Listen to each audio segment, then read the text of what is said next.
Sige po, okay lang po. Dyan, kukunan ko na lang po kayo. Pakilala lang po sila sa ating mga tagapanood po ngayon. Buong pangalan at posisyon po at kung saan po ka-head siya. Ako po si Philip Barilla, Assistant Secretary for Infrastructure Management of the Department of Information and Communications Technology.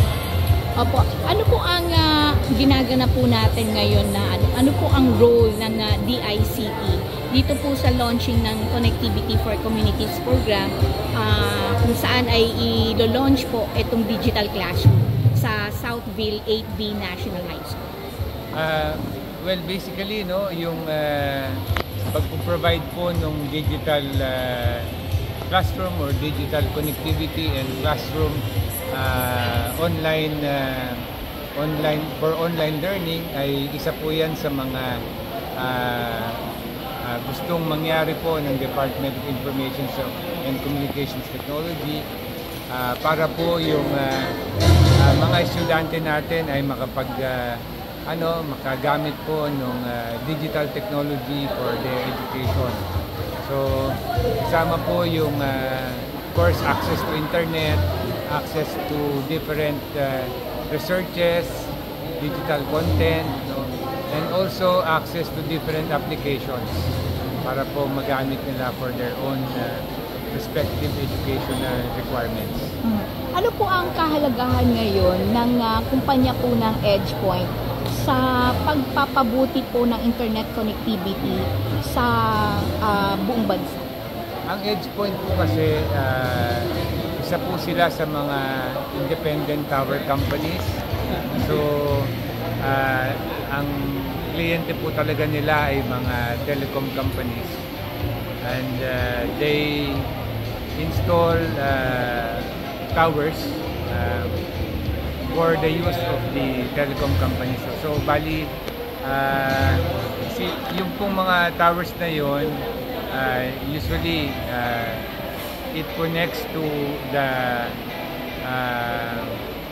yung backhaul nila ng tower ng telecom company at saka po sila rin po yung tower na yon ay ginagamit for distribution of mobile signal. It can be 4G or 5G. Yun po yung mga mas makakatulong po ba to? Kasi di ba dati-rati po ang mga cell sites ay ginagawa po mismo ng mga telecommunication companies katulad po ng Smart, Globe dito. Mas magiging epektibo po ba o mas magiging mas malakas ang internet connectivity kung nakakonsentrate lang po sa isang company o sa mga kahalintulad na kumpanya tulad ng EdgePoint po, yung pangangasiwa, pagtatayo ng mga cell sites? Actually, yung mga cell sites, talagang partnership yan, no? Nung tower companies at saka nung telecom companies, yung mga tinatawag nating mobile network operators. Kasi yung ating tower companies, basically sila yung nagbibigay nung tawag natin ng passive infrastructure, yung tower itself. Tapos pati yung supporting facilities like power and yung space for the active equipment na gagamitin sa paglalagay po ng mga telecom equipment. So, partner po yung dalawa sa ngayon. And ang maganda kasi with the presence of companies such as EdgePoint, mas marami po yung mailalagay ng mga towers sa buong Pilipinas kasi yun ho ang nila, specialization nila, no? Gumawa ng tower and magbigay ng service doon sa mga mobile network operators or telecom companies. So, ang mga telcos natin, ang concentration nila is to provide the service. And yung infrastructure na kailangan, sasabihan lang nila yung mga kumpanya na katulad ng EdgePoint, kailangan namin ng tower dito sa lugar na to. So sila na yung maglalagay, no? Tapos maglalagay na lang sila ng equipment and they will just provide the company such as EdgePoint yung parang rental fee para doon sa gamit ng tower.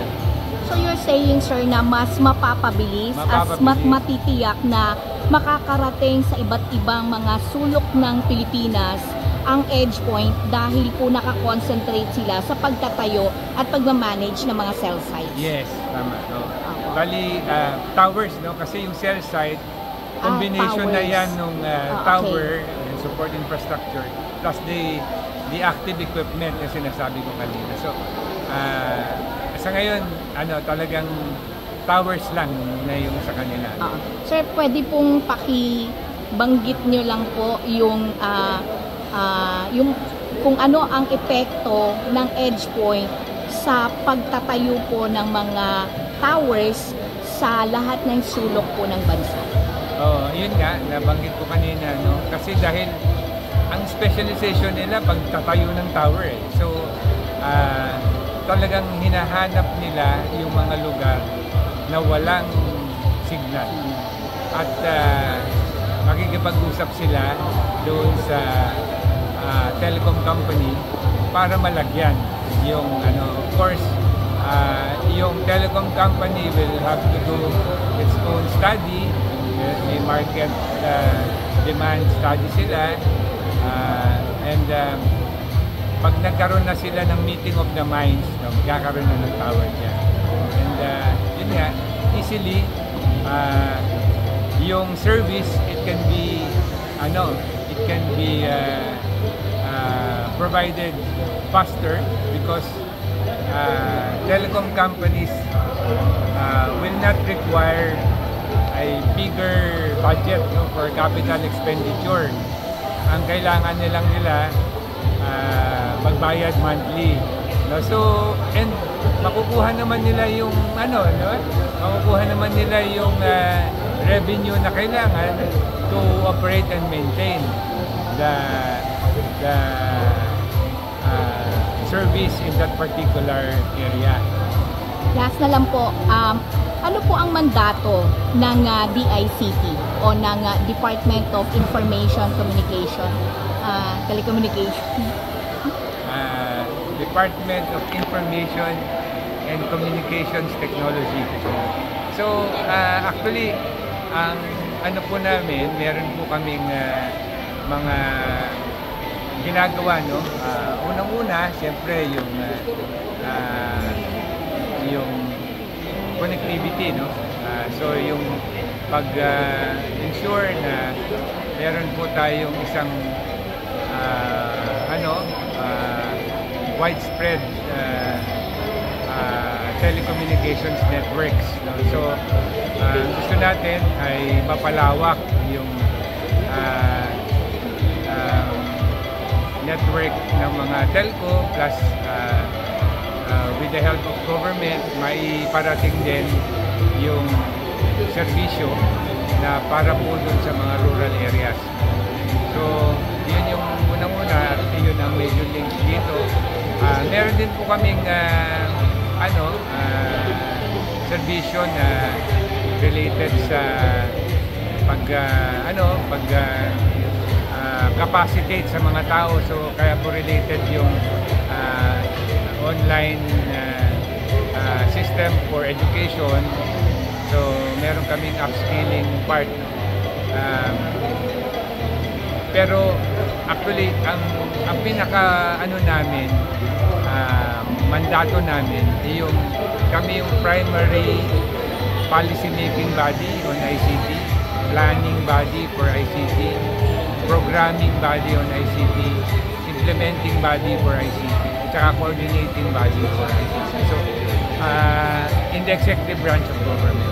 Kaya, yun, gusto namin na nakikita na ipaparating yung ICT services, no, sa lahat-lahat ng lugar at makatulong ito doon sa tinatawag na digital transformation, yung pagbe-benefit ng mga tao nung mga serbisyo na nanggagaling sa digital technologies, no? Or sa ICT. So, basically, yun yung aming gusto sanang iparating. Mensahe na lang po sa ating mga kababayan ngayon bilang isang opisyal ng DICT. Unang-una, ang DICT po ay kasama po ninyo para sa pagpaparating ng iba-ibang serbisyo na naibibigay po ng ICT, Information and Communications Technologies. At kami po ay unang-una ay tumutulong sa iba-ibang government agencies para po sa pagpapabilis, pagpapatatag ng pong mga pag-deliver ng services sa publiko. So through our e-government team, no?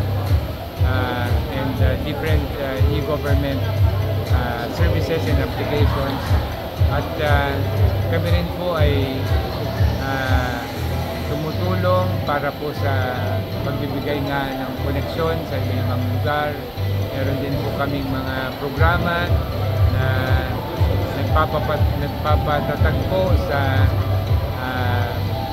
yung security at safety nung paggamit po ng ICT, cyberspace.